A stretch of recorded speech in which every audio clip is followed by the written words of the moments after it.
What's up, guys? I'm SaltEMike, and this is your Star Citizen Weekend Review for July 6th, 2026. 4.9 is not going to be the 4.9 we were hoping for. Things are going to get delayed. Xenothreat is back, and it's about as exciting as you would expect. And there was a lot of Apex Valakar talk this week. All that and more on today's Week in Review.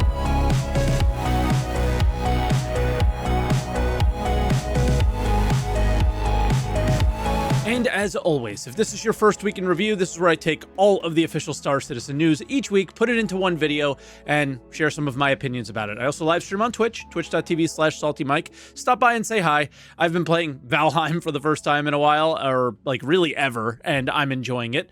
Also, no sponsor this week, so if you want to support the channel, you got a join button, super thanks, but just watching the video and hitting the like button is enough. And with that, let's get into the patch updates.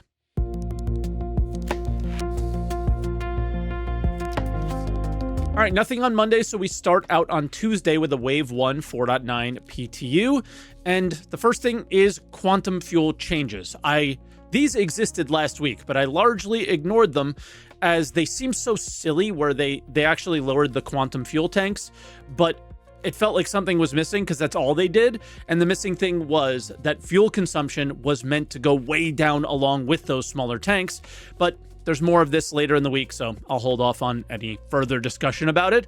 They also did some bearing rifle changes. I'm unsure what that entails, but yeah, the PU button is huge now as well, along with Arena Commander remaining very small. For bugs, there isn't too much to point out, the main one being a potential fix for that stupid refueling notification that blocked all other notifications. Previously, we also got a hotfix on live. Not much here to mention, it just happened, so we're going to report it. They did some Arena Commander stability fix, but not entirely sure what the focus was for that. Wednesday, we got 4.8.3 live. So I did this with my org and completed the track in just a few hours. None of this kind of felt like it was an event of any kind. Nothing about this felt like Xenothreat was a threat to anything. It simply felt like missions that we already have, but with a progress bar, and that works for their numbers. And, you know, when they talk about how great their numbers are and how much people are playing, I guess, and that's why they keep doing it. But in general, like, none of this felt like, you know, Xenothreat was back. Like, it didn't feel like that. You could do an Idris mission with the server, but that has an individual timeout, so you couldn't like do it over and over again. Or you could do missions with your group or by yourself as the points don't split. That's what I did, and yeah, the ships either stood still or were teleporting. It just wasn't a great experience. So what are the rewards? The first 60% of the progress bar is not really anything I was super looking for. It was just like armors and things that we already have. But once you hit 85%, you got 2 military grade A shields, the FR66 and the FR76. These are in demand. These are the best shields you can get in the game, at least right now. And when you complete the track, you got NDB blueprints also. These used to be very, very good weapons, not really in any meta at the moment, but these were also the main reason to go to Hangar 30 in the contested zones. So they're going to have to bring something else there to make Hangar 30 desirable at some point in the future as well. There's also some drama around this, but I think it's mostly misguided by entitled players in the community. They feel the rewards for this event should be account bound. This means that they follow you into 1.0, the launch of the game. And in my opinion, that's just stupid. We're testing the progression systems of the game. You should not be rewarded that progression on launch for testing. Cosmetics, sure, but not progression. Like, we're trying to figure out, hey, when we start the game, does this feel good? How's progression earning blueprints and this and that? Anybody who's saying otherwise is just, I feel like, really misguided. Then, still on Wednesday, lots of stuff happened on Wednesday. We got a 4.9 Wave 1 patch on the PTU. And the main update is changes to ship combat hit markers. But apparently there's supposed to be sounds with these as well, but I never heard any. Let's see if you do.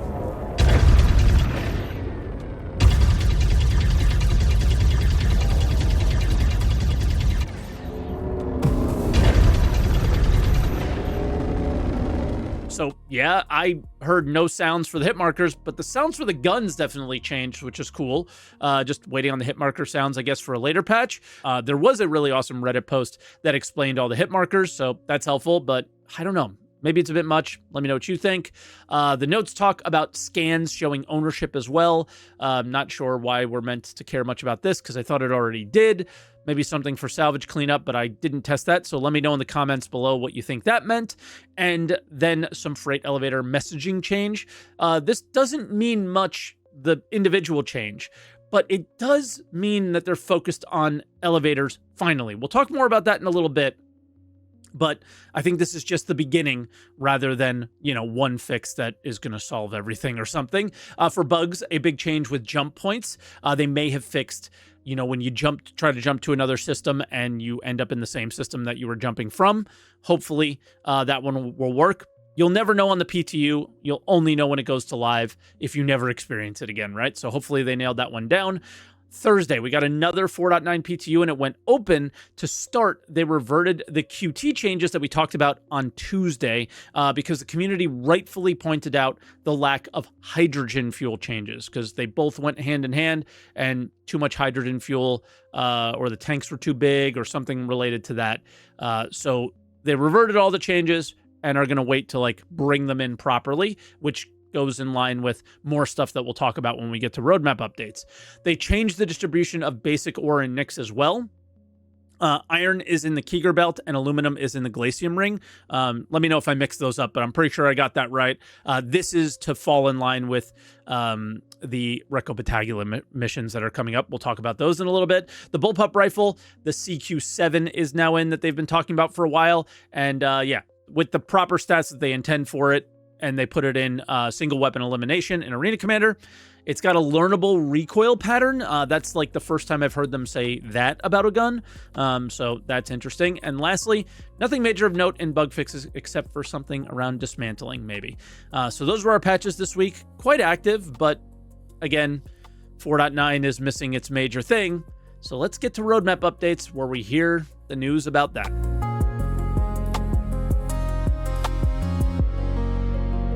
All right, so we'll start out with the big news. They hinted about this on SCL last week. Most of the content in 4.9 is delayed.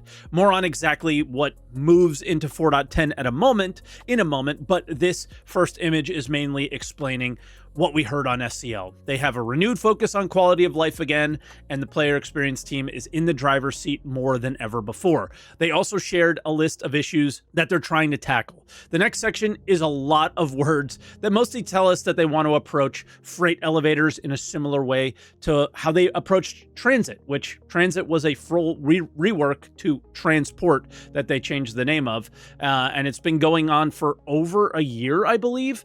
And lastly, what we all know, instancing is just going to make things worse right now, not better. So they decided to delay it. Next is what's in 4.9, and that is this support the miners mission pack. But the way to support miners right now is to not make missions. It's to solve issues that they created with item quality and more changes that they've made to mining more recently. But again, these are meant to be these storyline missions from Recco Battaglia, so enjoy them if you want to enjoy them. I'm not judging you, I guess.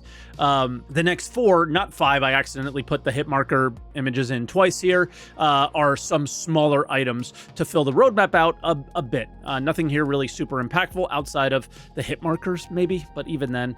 And lastly, there are all of the 4.9 items that are being pulled into 4.10. Nothing here surprising. I hope they actually spend extra time getting these in a good place, not just hanging out and, not feeling the pressure of having to release every month or something like that. So short roadmap, but an impactful one. And let me know what you guys think about all that. The game, regardless, no matter what happens right now, none of this matters in the long run. This is just a blip in Star Citizen's history. So if we have a boring month, we have a boring month. Go play other games like I did, and I will. And hopefully things get better in 4.10. With that, let's jump into the monthly report.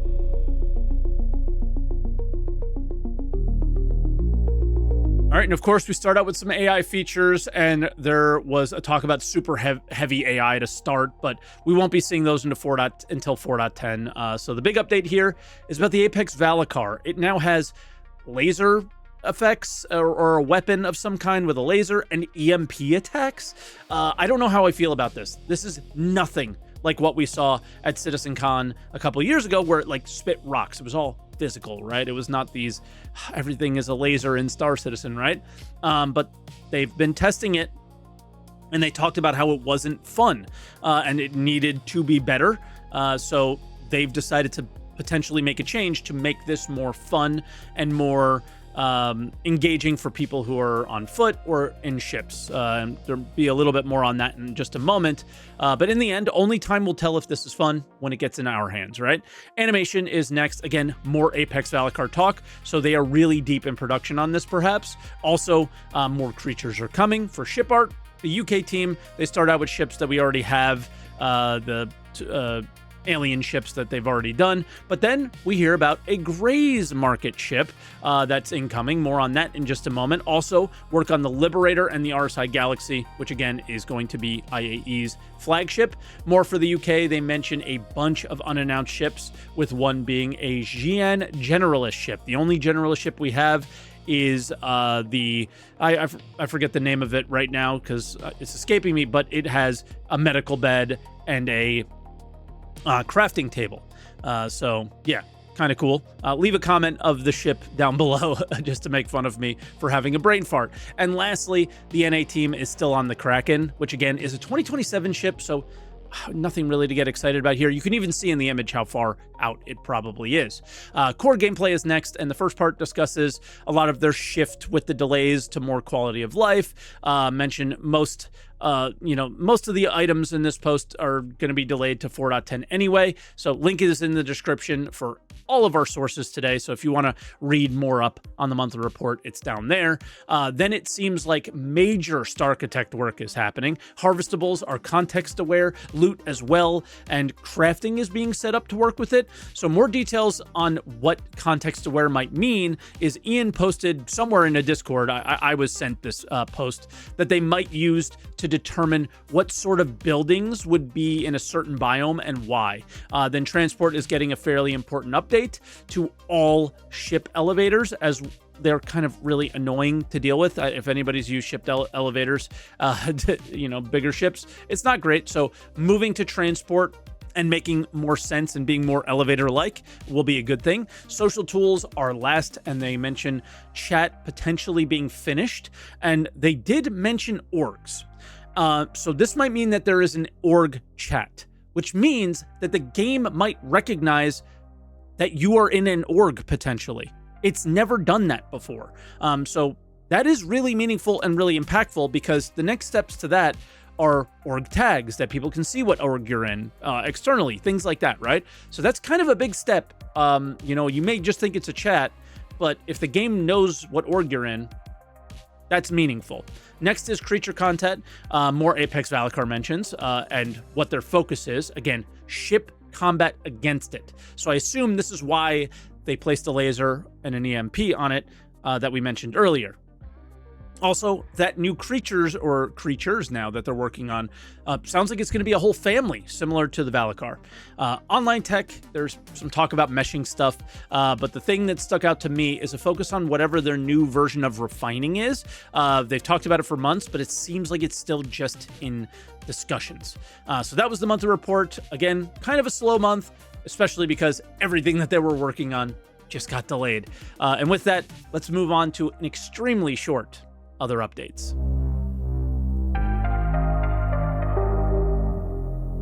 All right, we only got one thing here. It's the sneak peek. And this sneak, for me, is bittersweet.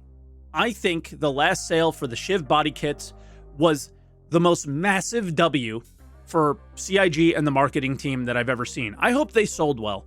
I don't, obviously know if they did, but if you don't know, they were interchangeable, cosmetic only, like body kits that you can put on the Shiv. No power was sold, and it was just awesome. They were fairly expensive, so if they sold well, CIG made some good money, and also you can make your ship look different. So more stuff from Grays is not something I want to shame, but it goes along with what we talked about last week too. I'm just tired of constantly being marketed the next sale when I should be marketed the next actually impactful and fun change to Star Citizen. For example, we just talked about the Apex Valakar a bunch. Why is that not a sneak peek? We just talked about, refining or things like, why is that not a sneak peek? So it's every sneak peek has been done to show what the next sale is. I want to know what the next Star Citizen thing is. So in short, it's either a new Grays market ship or a new body kit for the Shiv being sold, but we kind of now know that it's probably the new Grays market ship. Curious what that is, and what it's going to be, and which ship is going to be morphed into something else. That's the other cool thing about Grays too, right? It's like a familiar, unfamiliar experience, and I've liked that. So that's been pretty cool. But with that, guys, that was our weekend review. So again, if you enjoyed it and you want to support the stream, support the channel, you guys can go ahead and hit the like button, subscribe if you guys enjoyed it. You can go to saltymike.tv and pick up some merch if you want. And yeah, there's obviously the join button and all that stuff down below. And yeah, kind of a boring week. 4.9 is just not exciting. 4.10 doesn't seem any exciting either because it's just 4.9. And yeah, it's going to be a rough couple months until we get something truly that changes Star Citizen. And instancing could do that, but not for a long time, I don't think. So, yeah. Let me know how you guys are feeling about SC. I've never felt so underwhelmed or uninterested by it than I do right now. And I'm just enjoying other games. And when you enjoy other games, you realize how far Star Citizen is from being just an enjoyable game. So let me know how you guys are feeling. I'm not feeling great right now, but it's not doom and gloom. It's just, man, I'm bored. And with that, guys, I will see you all next week.